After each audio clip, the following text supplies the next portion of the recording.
Hi there, Tammy here, and today I'll show you how to build a journal with wallpaper. I'll be using a sew-free binding method that I find fun. I hope you'll enjoy this tutorial and maybe learn something new. I'd appreciate it if you'd like the video and subscribe to our channel. Today I'll be making an 8 3/4 inch by 5 3/4 inch wallpaper journal. Since wallpaper is pretty durable, it'll stand up to some art techniques that paper stock may not. So I was lucky enough to find some wallpaper sample books a while back. If you already have some wallpaper yourself, that's great. If not, hop on over to our Rainy Day Makers Facebook page and ask me about the wallpaper packs that I have available. It's a limited supply though, so don't wait too long. Okay, let's get started. The first cuts that you'll need to make, or that I made, are the inside pages. So I cut 21 sheets. I want a 20-page binder, or a 20-page journal. So I cut 21 sheets of wallpaper at 8.5 by 11. And I tried to be very precise when I was cutting these, okay? The next two pieces that you'll cut, or that I cut, are the chipboard pieces. So you can use cereal box board or whatever you want. But I cut these two pieces at 8 3/4 by 5 3/4. All right. The next cut is the spine piece. Okay. I cut this spine piece at 8 3/4 by 5/16 because I've already made a couple of 20-page books. So I know basically what the measurement should be. However, if you plan on putting more pages than that in your book, you might want to wait until you have your pages folded and glued together before you take the measurement on the width. Alrighty. The next cut you'll make will be for the outside of the covers and the spine. So be sure to pick wallpaper patterns that look nice together. Cut 2 pieces of scrapbook paper first. Okay. The next cuts you'll make are to decorate the front and back covers. So you're going to cut 2 pieces of wallpaper at 8.5 by 4.5. I don't know if you can see how pretty this wallpaper is, but it's this gorgeous, beautiful shade of light rose color. I just love it. And the final cut is the a contrasting piece for the spine. And so the spine piece of wallpaper goes over the spine and the front and back covers. Okay. So, and you want it to look nice with your sheets for the front and back covers. So you cut this piece at 8 3/4 by 4. So I've done all my cutting, and what I do is I take the wallpaper sheets. I'll take off my little note there. And I fold them in half vertically. Okay. The pretty side, the design side, goes to the inside. All right. And I try to be very precise about where, about folding it so that all the edges meet up. And I use a bone folder to get a nice crisp edge. Okay, so easy enough, you know. I make sure that all my papers are in order the way I like them, and that the pieces that have a direction, like this one doesn't really have a direction, but some do. I make sure that pieces like this are top up. Okay, so I'm pretty careful about that. And, you know, I'll just show you one more piece here. Folding it again, matching up all those edges, top, sides, and bottom, and using the bone folder for a crisp fold. So I'm going to fold the rest of these pages offline, and then I will come back. I've now completed all the folding, and I've made sure that the sheets are properly organized in the order and orientation that I like. I've already done most of the gluing offline too, but I left a couple of pages to demonstrate this step.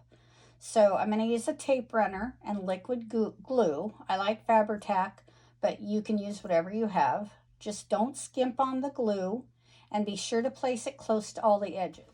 So I'll just demonstrate really quick how I do this. So I just use a tape runner, and I use my glue, and I try to keep it pretty close to the edges. Nice little bead. Try not to miss any spots because, like I said, I don't want my pages to come apart. So yeah, I use plenty of glue here. Then I align it down here. This is the spine edge. Okay, and I kind of do a line with my fingers, and then I kind of push it down onto the table. Okay, and then I just really flatten it out to get that glue all stuck. Sometimes I check to make sure that my pages are not sticking together, because once in a while the glue might leak a tiny bit out of the edge, and it can make your pages stick together. So I try to watch for that. So once again, I just use my tape runner, and I glue those edges well.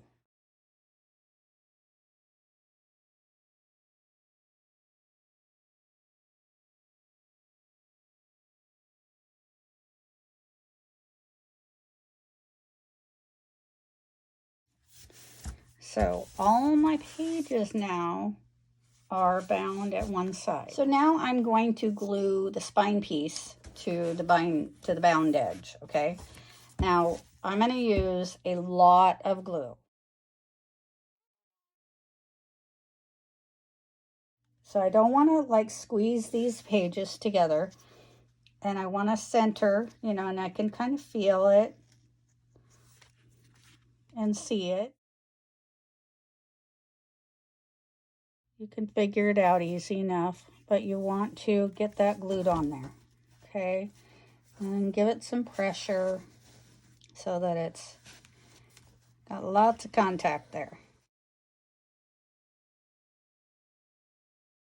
The next step is going to be to glue our chipboard to our wallpaper sheets. This is pretty easy, pretty self-explanatory, but again, I'm going to use plenty of tape and glue. I don't want anything coming apart.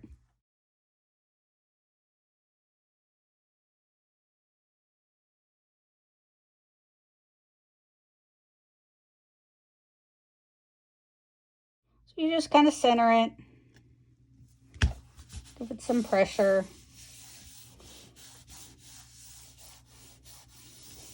I'll set that one aside and do this one really quick.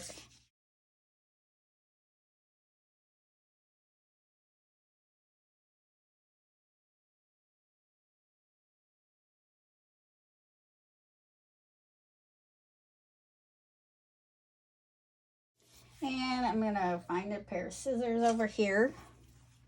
And I'm going to just trim these edges. So you just want to leave, like, you know, maybe just a little bit of room there at that edge, at that corner. Okay, so you see how that is. And probably not any more than about that much. You see. So just go and trim all these edges really quickly.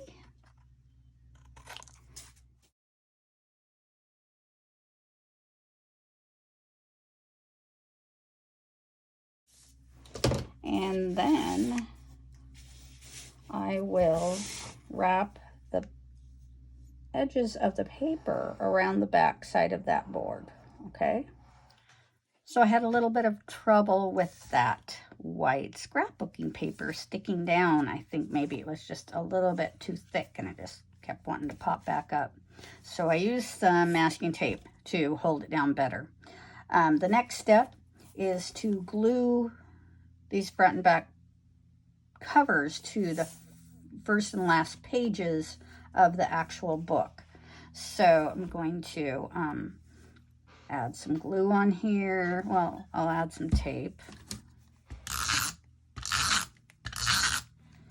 And then I'm going to add plenty of glue, and just going to put it to the edge of that masking tape because that's pretty much where I want it to stick to. And I'll give it plenty of more glue. And then I'm going to take that page, get that out of the way, and I'm just going to get it centered here. I want the masking tape to show, and I want the board itself to be in line with the spine. So I think that's good. And then I'll lift it up here. And it usually kind of sits just inside the spine board. Okay. So once everything looks like it's aligned, you can turn it back over here, give it a nice press. Okay, I think that's pretty good.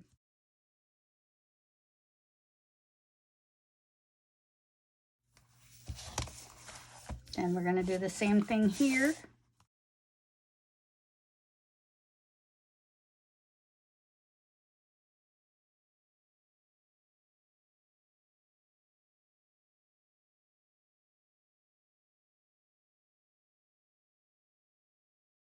So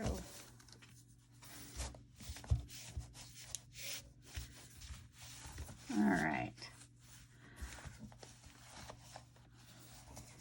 So now we are going to glue our two pretty wallpaper paste pieces down like that. One on the front, one on the back. So I'll do some taping, some gluing.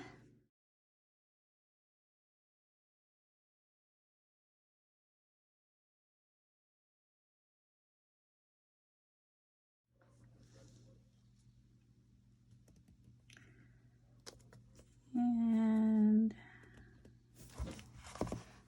that looks pretty centered.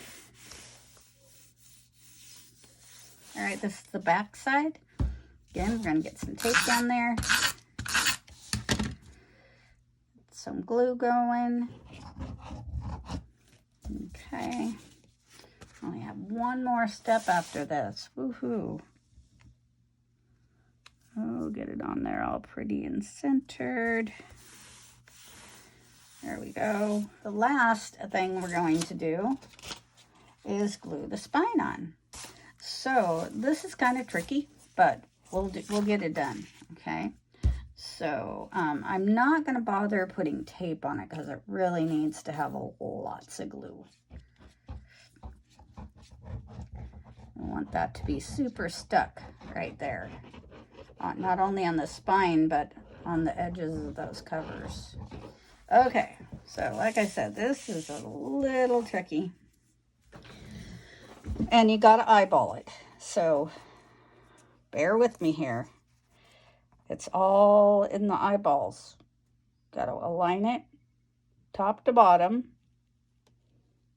And side to side. Want, you know, front and the back of it to be about the same distance. So you can kind of squeeze down on the book like that. And then you can just fold it to this side. And then, so there you go. I mean, that's really pretty. That's a completed journal. You can decorate it however you want. I mean, look at what happens if you just add that little piece of ribbon there. It goes from kind of plain to incredibly gorgeous. So thanks so much for watching this video. Please take a minute to like and subscribe, and be sure to hop on over to our Rainy Day Makers Facebook page and post your rainy day creations. Bye-bye.